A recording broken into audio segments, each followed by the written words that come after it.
And now, it's time for another Dice Tower review with Tom Vasel. Hey folks, I'm Tom Vasel, and today we're taking a first look at a game called Fairy Tile. Now if you take a really close look here, you'll see that this is work in progress, but this is essentially the final game. There's a few minor things, like instead of plastic figures, there's stand-ups. So this is not going to be a full review, especially about components, but just to talk about how this game is played.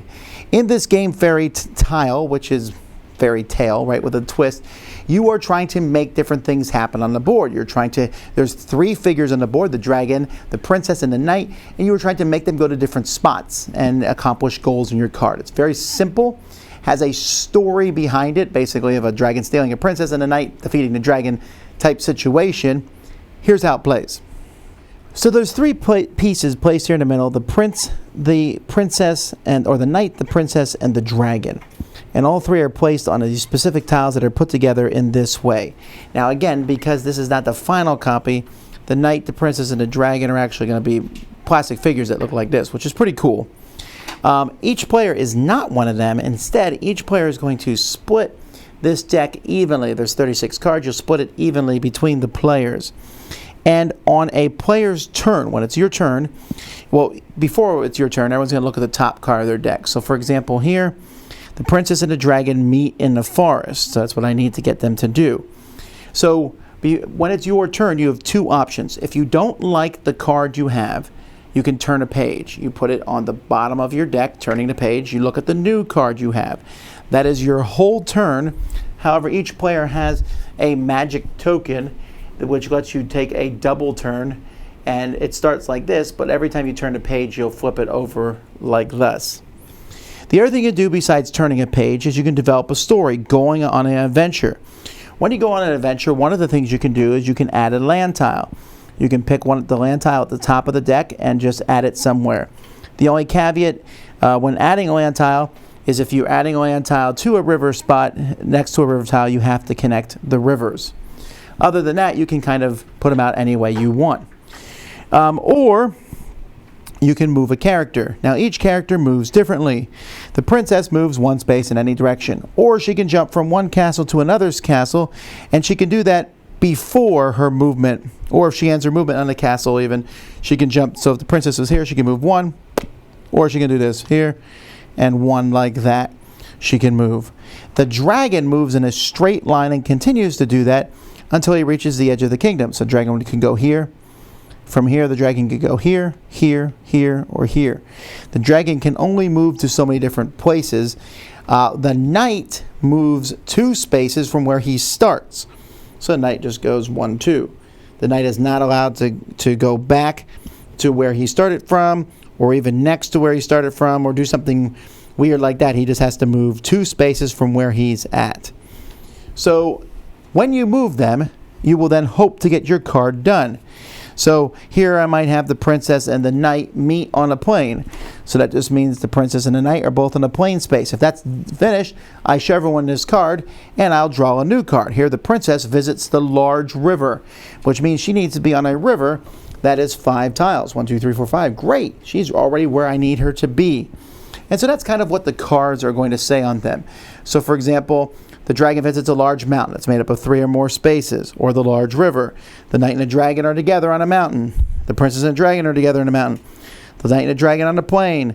The knight visits a large forest that's 3 or more spaces. The knight can see the dragon and the princess. So you can see the tile he's on. So he actually is fulfilling this one right now. So that's basically how the game works. The first person to get rid of all their pages is the winner of the game. And that's that. It's a really simple game. Now, I think this game has a possibility of even being nominated for something like the Spiel des Jahres. It's kind of hard to tell where this one lands, right? Is it a kid's game? Or is it it says 8+ on the box, right? And it seems like it's a kid's game, but it's perfectly fine for adults. Now, it's a very, very light game. And it's lighter the more players you play. So if you're playing with 4 players and you're trying to get the princess to the large forest of 5 or more forest spots, and you start moving that direction, and then it's someone else's turn, they can move her away from that. So that could be like, oh, all right, well, I'll turn the page and get something else. And sometimes you'll just be lucky. You'll turn the page and they're where they're at. With 2 players, I think it works even faster, but it works well with all the different player counts.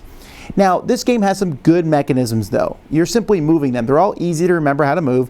The princess moves essentially like a king in chess. The knight just moves 2 spaces, which is pretty easy. The dragon moves all the way across. In fact, the dragon is the hardest one because sometimes you're trying to get the dragon to a specific spot, but you can only move them to the edge of the game board. And there is something in the rules that if you can't get someone to somewhere and there's no more tiles to put out, because there is a certain number of tiles in the game, and when these tiles are all on the board, you can't place them anymore, and so if it's impossible to go somewhere, you will lose. Now, I have not yet come across that in the game. It seems like that would be more of a rare thing than not, but it's something that players know. But getting that dragon to where you want them to be can be tricky, but it still is fun to think about. You look at it and say, how can I get this to there? I can't do this one now, but I might be able to do it next turn. And you watch what other players do. Sometimes when you move someone somewhere, you're setting the next person up for their card. You'll get better as time goes by knowing what the cards are. I really like the double move feature of this because sometimes you really need 2 moves. I need to get the princess and the dragon to this place. Boom, I just moved them both there with my double move. And so that will encourage someone to flip through their pages faster. I actually think it's good to flip through your pages quicker just so you know what you're trying to do over the course of the game. And it lets you do that as double moves. This isn't some game you're going to sit and write long strategic theses on. I don't think I can talk much more about it than I did now, but I will say that the game is fun. It's a game of accomplishing goals and cards by moving the same 3 pieces everyone else does. With more players, it's a little more chaotic, silly fun. With fewer players, still silly fun, but a little bit more tactical as you go through. Either way, I think this one will be a big hit. I can't wait to see it with the miniatures, and I think it's one that a lot of families are going to enjoy. Dice Tower Judgment approved. Thanks so much for watching the Dice Tower videos. Find more great videos and reviews as well as our top-rated audio podcast at Dicetower.com. You can also find other great shows at Dicetowernetwork.com. I'm Eric Summerer, and you've been watching The Dice Tower. The Dice Tower is sponsored by Cool Stuff Inc., where you can find great games for great prices. Cool stuff in stock. Check them out at CoolStuffInc.com. Shut